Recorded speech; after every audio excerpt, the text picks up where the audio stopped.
Welcome to The Topic, where we highlight Houston Community College, our students, our programs, and our reach into the community. I'm Amy Tan. This is the first week of classes for the fall 2023 semester. Whether you're a new or returning student, we have some ideas for ways to get into the swing of the semester. First up, we're joined by Public Services Librarian Dana McCartney, who will give us some advice for making the best use of all the libraries have to offer. Welcome to the show, Dana. Hi, thank you for having me. We're so excited to hear about all that the libraries have to offer. Can you give us an overview of the basics? Where are the libraries and when are they open?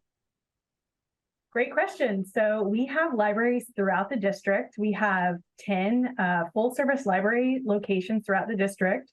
And we also have 6 smaller library locations, ERCs, or electronic resource centers. And we are open at the full-service libraries 6 days a week. We open early in the morning, 7:30, and we close at 9 o'clock at night, Monday through Thursday.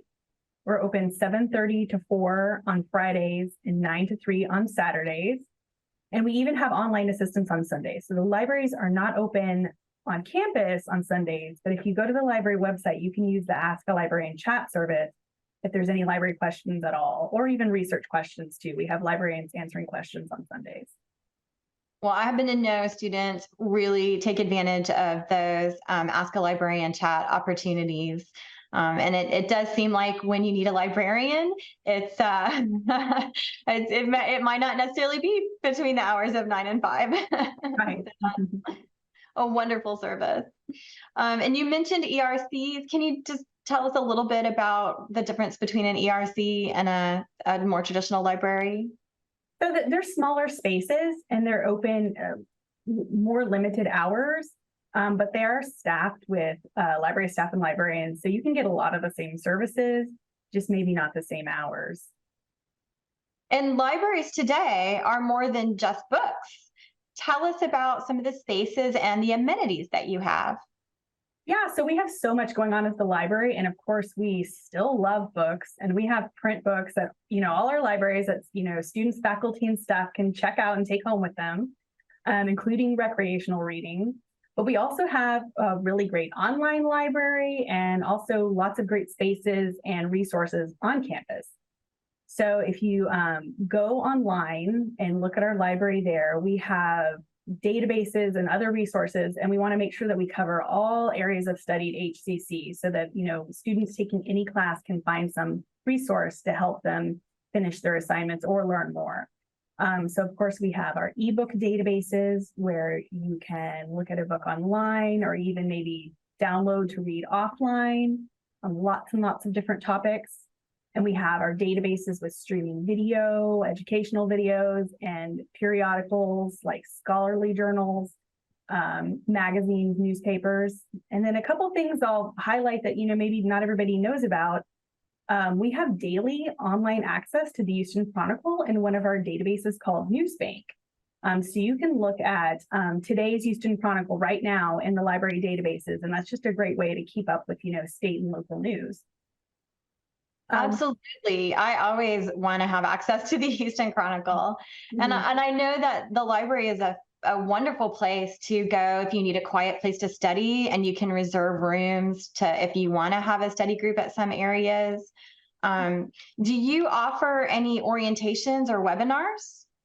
Yeah, we do. So the orientations are usually requested by faculty and they're tied to a class. So what will happen, a class will come to the library, or maybe a librarian will meet with a class in their online class, and it'll be specific to an assignment where the librarian will walk students through how to complete the research for that assignment. And then we also have the webinars, and those webinars are open to any student in any class, and they're on lots of different library topics. So they could be something like an intro to the library services online, or maybe they could be something more topical like plagiarism or fake news. And you can sign up for any of those webinars that you're interested in, and as many as you want to. You can sign up for every webinar. It's a wonderful service for our students and for our faculty. And speaking of plagiarism, artificial intelligence, AI, is a big topic right now in research. What is the library doing to respond to the challenges and the opportunities of AI? So yeah, I think challenges and opportunities is a great way to put it. And at the library, we're trying to stay open to it and learn as much as we can about it. We've been trying it out a little bit and putting research questions in there to kind of see what answers Chat GPT might give us. And we're thinking about how it can be applied to higher ed, and how we're going to have to work with critical thinking skills to be able to discern, what kind of information you might be getting from an AI tool versus something that's not AI. And one thing we've done already is, our MLA and APA LibGuides that help students cite sources and format their papers. We've added sections to it to tell them, to give them information about, if they are using an AI tool for their research, how to cite that information, and also some tips on, making sure your instructor is okay with that, and, how to be really open about using an AI tool, because that, that's pretty key there to making sure that it's out in the open. Absolutely. And I know that's something that our faculty are also working on, communicating to students, when there's an allowable use, and also just communicating to students that it's acceptable to use sources, but you have to give those sources the credit, and working with them. So we have just a little bit of time left. Is there anything anything else you want to share with us about what the libraries have to offer, or can you give us your best advice to get everything you can out of the library? Yeah, I'll say the library has a lot of different kinds of study spaces depending on, what kind of studying you're trying to do that day. We have, the big open library for people who kind of like to be around other people and study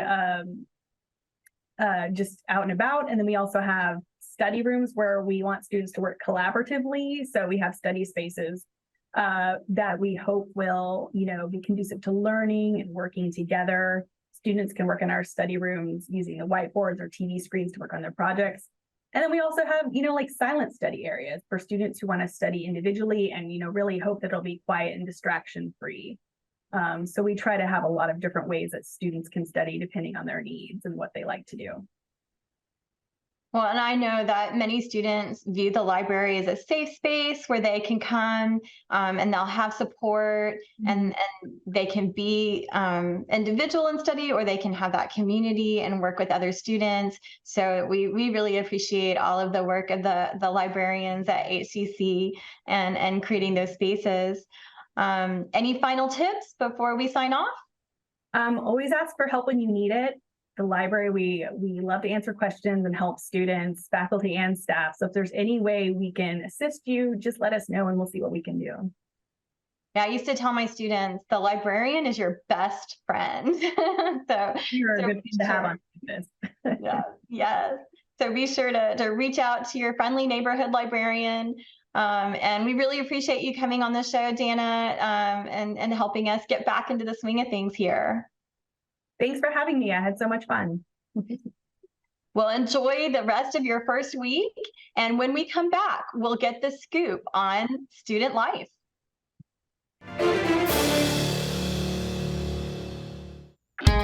At Houston Community College, we make your lessons matter. Open the door to real-world education, where passions become careers. Find out more at hccs.edu and let your success take flight. For more than a year, we have kept you informed with more than 500 remote episodes. But now we're back, bigger and better, with more news and more guests. Join us live every weekday at 10 a.m. on Facebook and YouTube, and on HCC TV at noon and 5 p.m. You can watch from anywhere. We go where you go.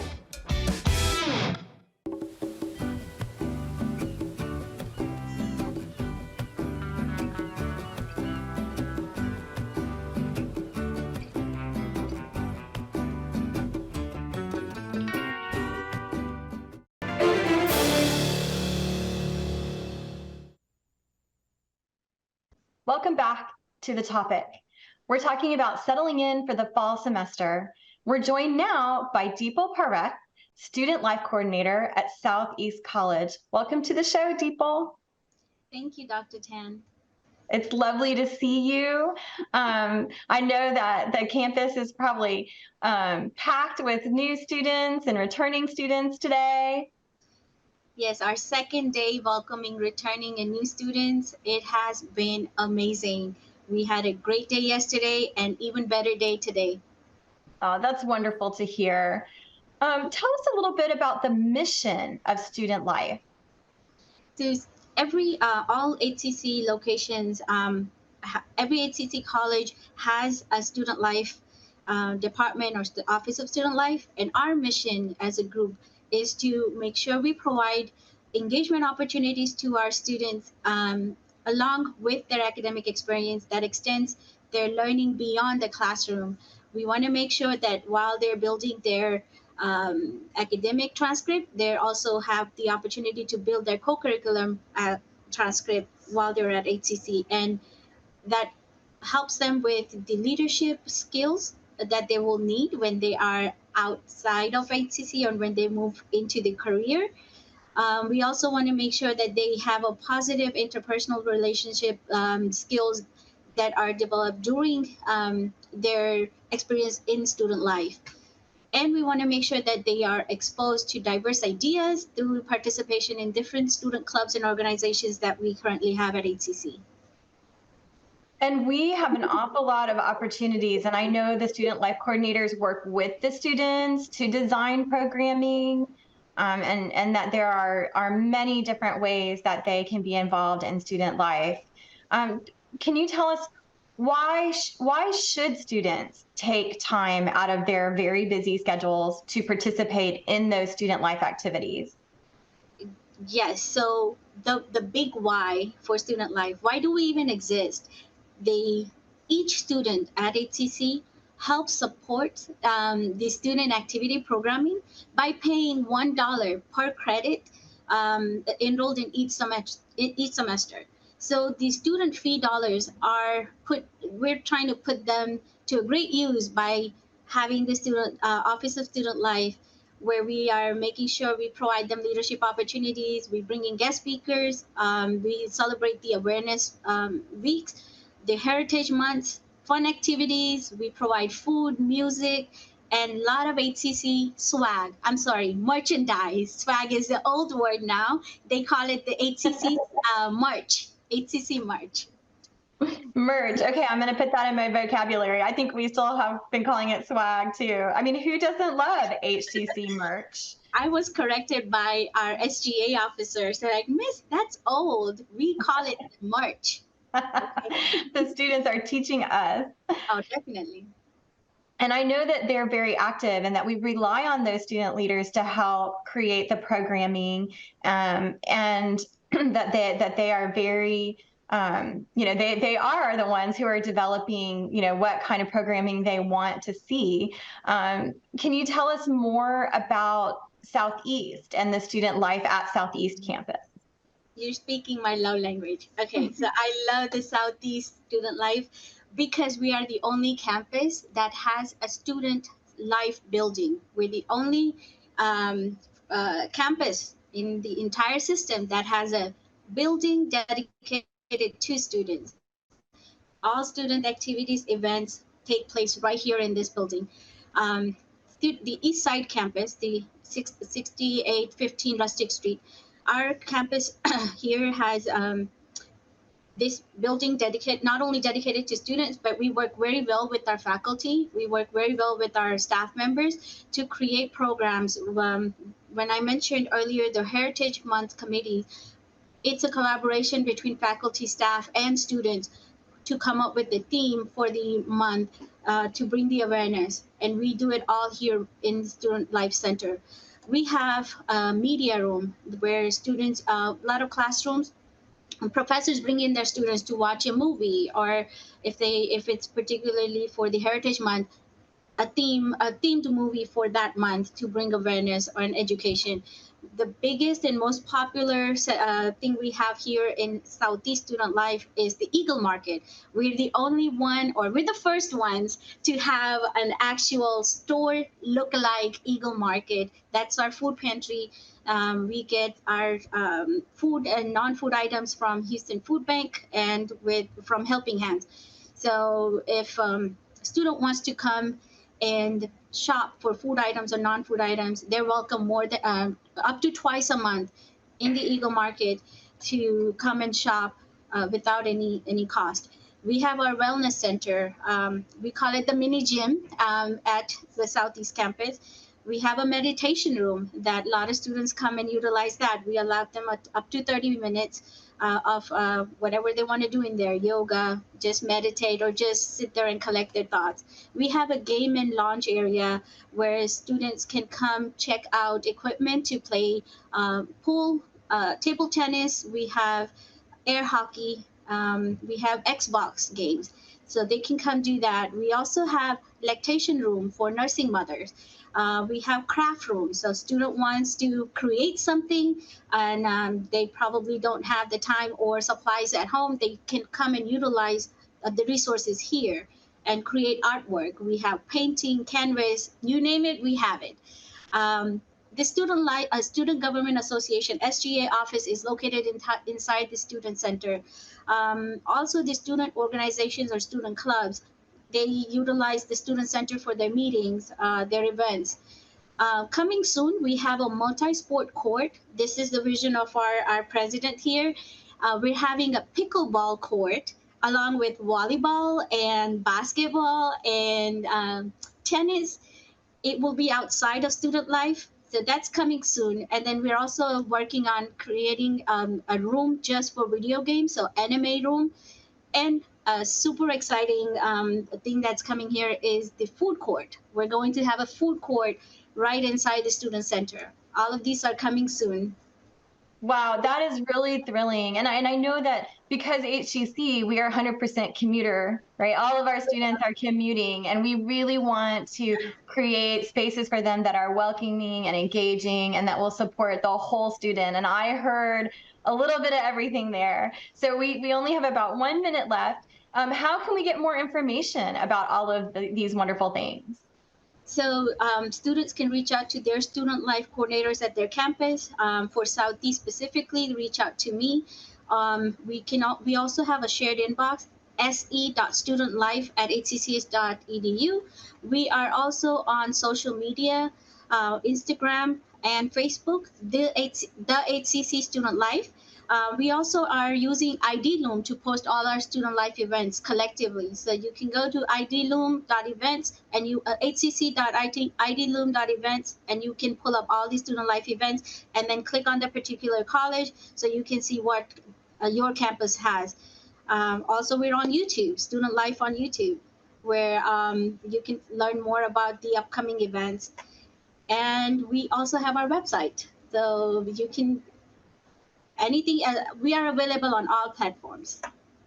They can find you anywhere, it sounds like. And I do follow you on social media, so I'll be looking for your posts. Thanks so much for joining us today, Dipal. Thank you so much, Dr. Tan. It's great to see you. And when we return, we'll highlight an upcoming event you won't want to miss.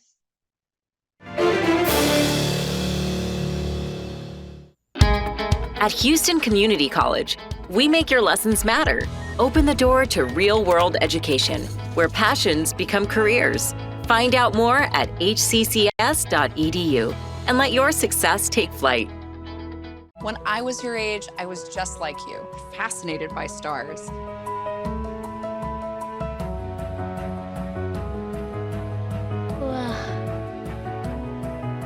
But now I get to search for life in the universe. And who knows, maybe life is looking for us too. So we're like aliens to them? Yeah. Does anyone want to be a scientist now? I do. Awesome. We need more girls in STEM. Maybe we can find aliens. Things could be stranger, but I don't know how. I'm going through changes, through all of the strangeness. us now.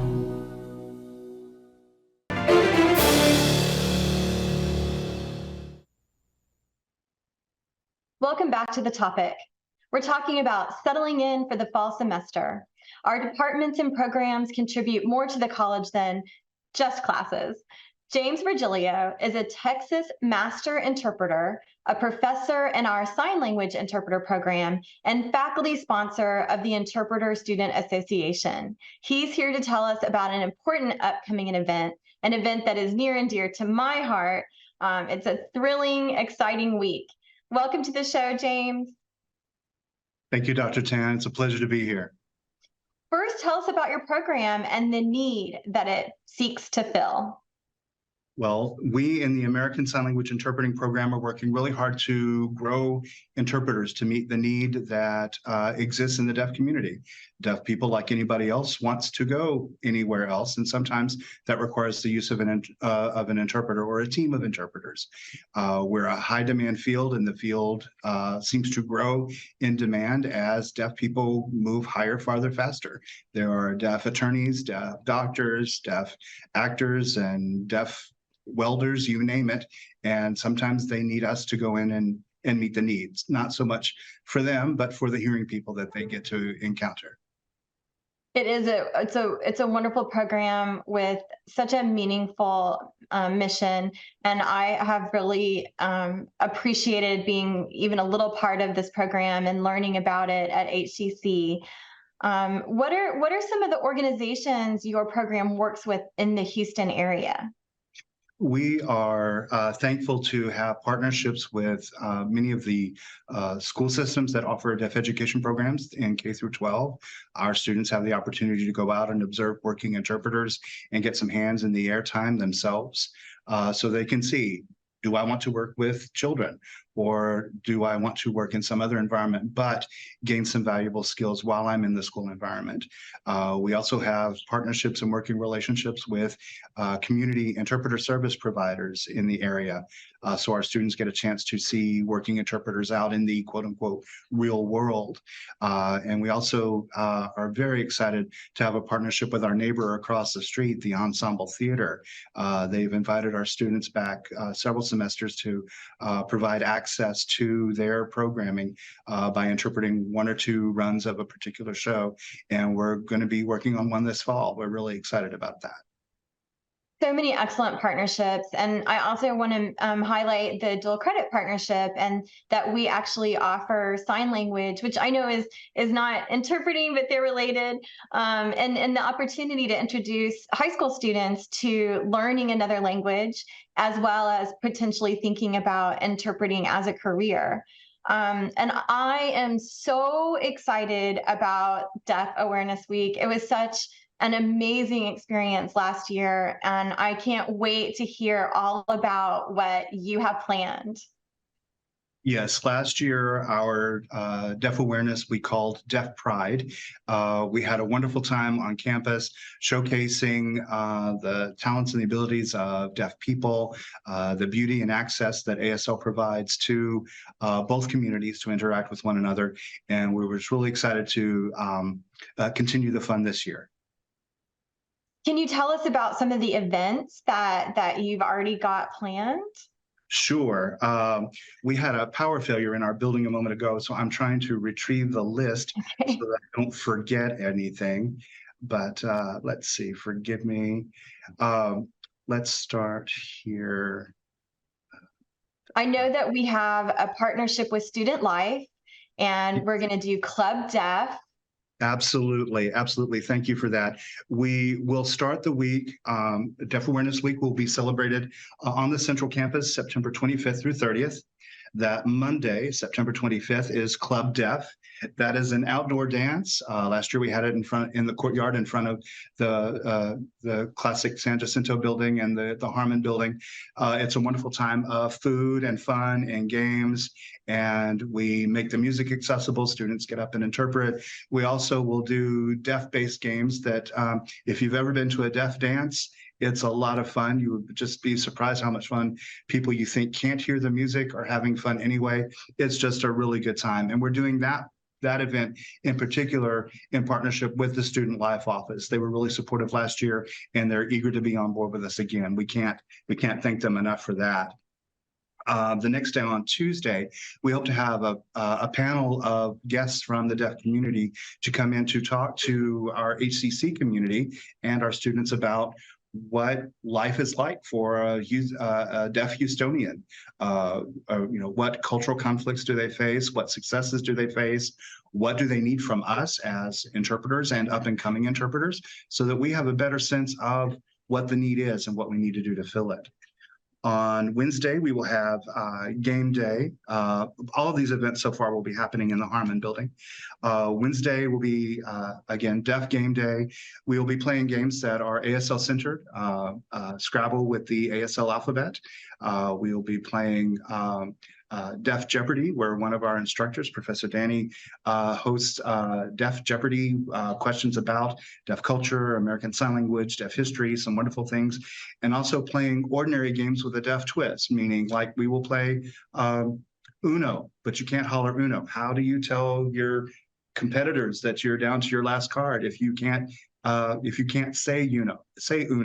We'll talk about what strategies deaf people do when they're playing card games and things like that. Should be a lot of fun.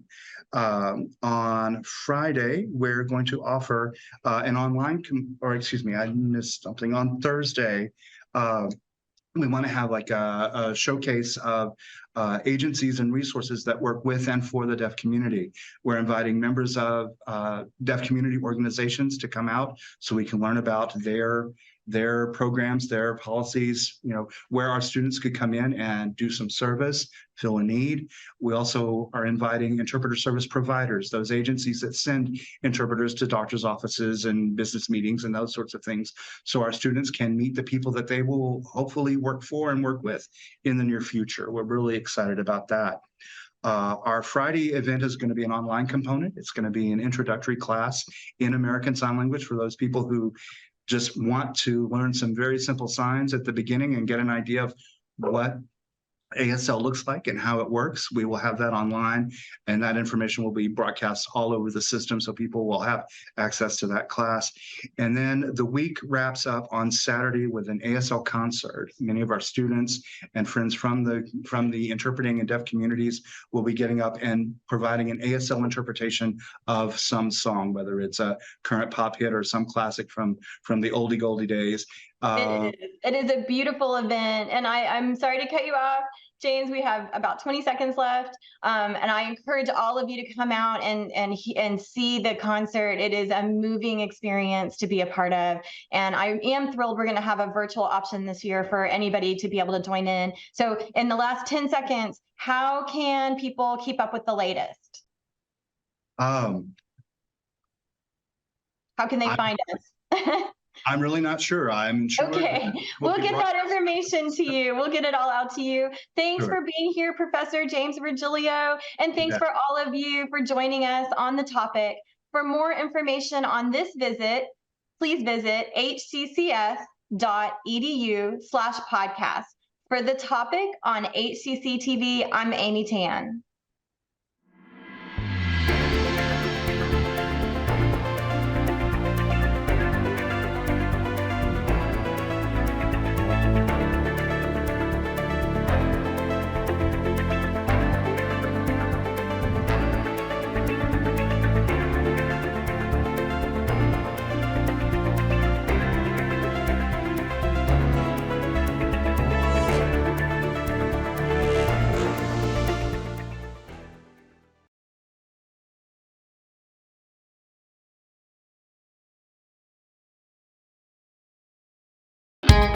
At Houston Community College, we make your lessons matter. Open the door to real-world education, where passions become careers. Find out more at hccs.edu and let your success take flight. 150 over 90. 180 over 111. 160 over 110. I had a stroke. Your blood pressure numbers could change your life. Lowering them could save you from having a stroke. If you've stopped your treatment plan, restart it or talk to your doctor about creating one that works better for you. Start taking the right steps at manageyourbp.org. Now I'm, trying to get better, stronger than ever.